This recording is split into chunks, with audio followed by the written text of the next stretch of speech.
Hello everyone, welcome to lesson 3 of learning SQL, and this is going to be our last video. In this lesson we're going to be talking about let me just move the camera a bit to the side. Well, the camera, yes.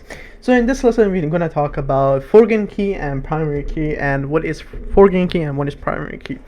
So I'm just going to start a new database in here. So we're going to go with BBC again, new query, and let's create a table. And you should already know how to do that because we've been doing that for 3 lessons now. So I'm gonna say create a table, but in here let's go again and say customers. Let's name it customers.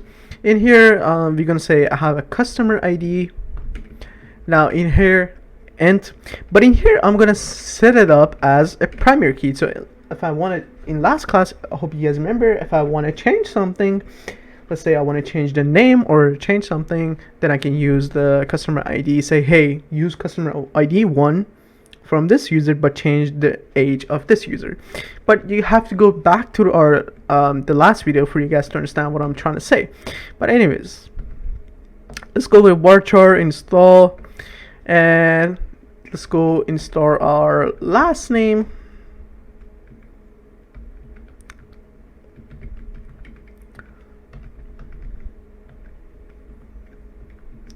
And then last name, what else should we do? We're gonna say email in here.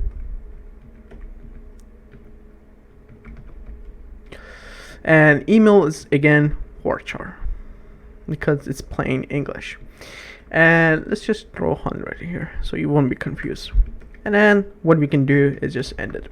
So now that's just one basically customers. Now we're going to create another table named orders. So I'm going to say create table orders, open the bracket. Same thing over here. I'm going to say order ID. If I want to change an order ID, again, I'm going to basically use the primary key. So I say, hey, order ID, use the order ID, but change this order, for example. Now in here, I'm going to say order number. In here, I'm going to use varchar again. And basically, what else should we do? I'm going to say customer ID. Now in here, you notice something. I'll explain in a minute what I mean. Now, we're going to connect these two together, and I'll explain how we're going to do that. So in here, I'm going to go order date, and in here, date, we have an actual data for date, which is date. So that's a new thing that you also learn. But in here, if you notice,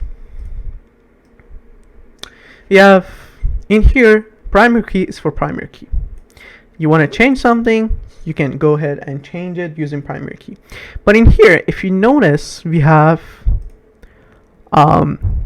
customer ID here. And in this table, we also have a customer ID.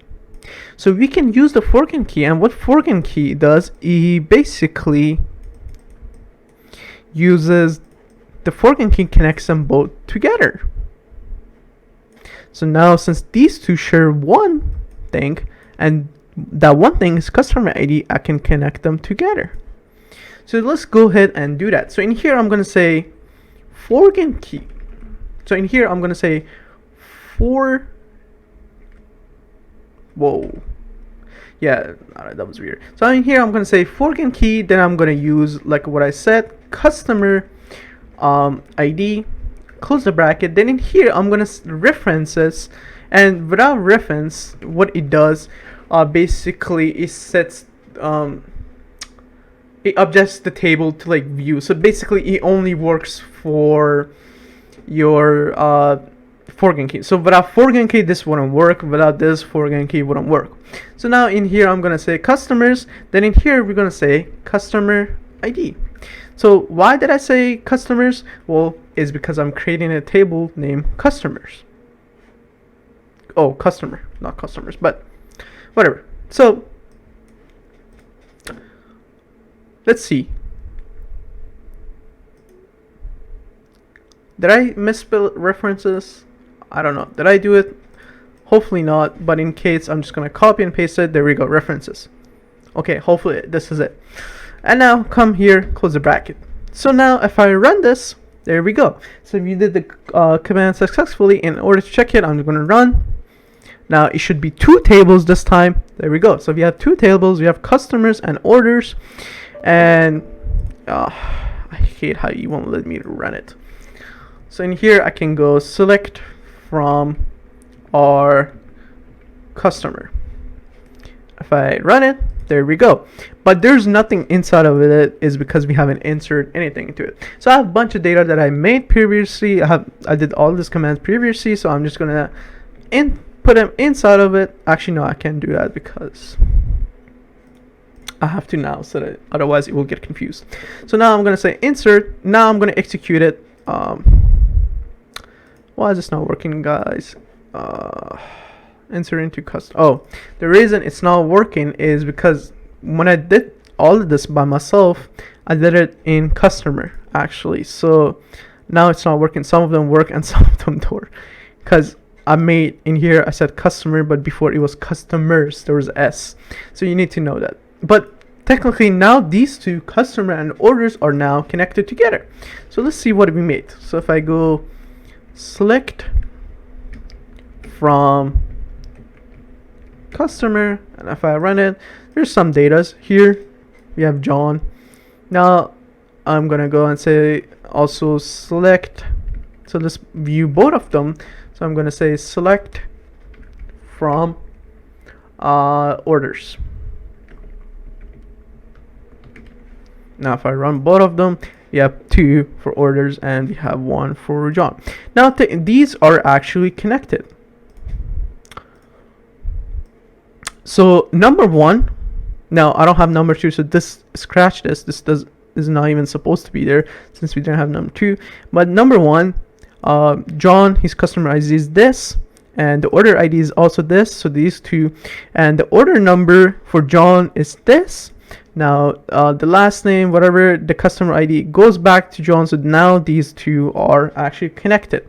And how these 2 are connected, it's by this and this. Actually no, it's not connected by this, I'm sorry. It's only connected by these 2, because there's a customer ID here and there's a customer ID over here. And now you can tell by both of them. So when you print this, you can just slap it up and there we go. It's there. Now it's in the system. So thank you for watching. So now hopefully that you know SQL, you can do, maybe you can set a HTML page and you can set a login page, and every time you set a login page, it goes automatically to your SQL. But that's it for our SQL video. Thank you for watching.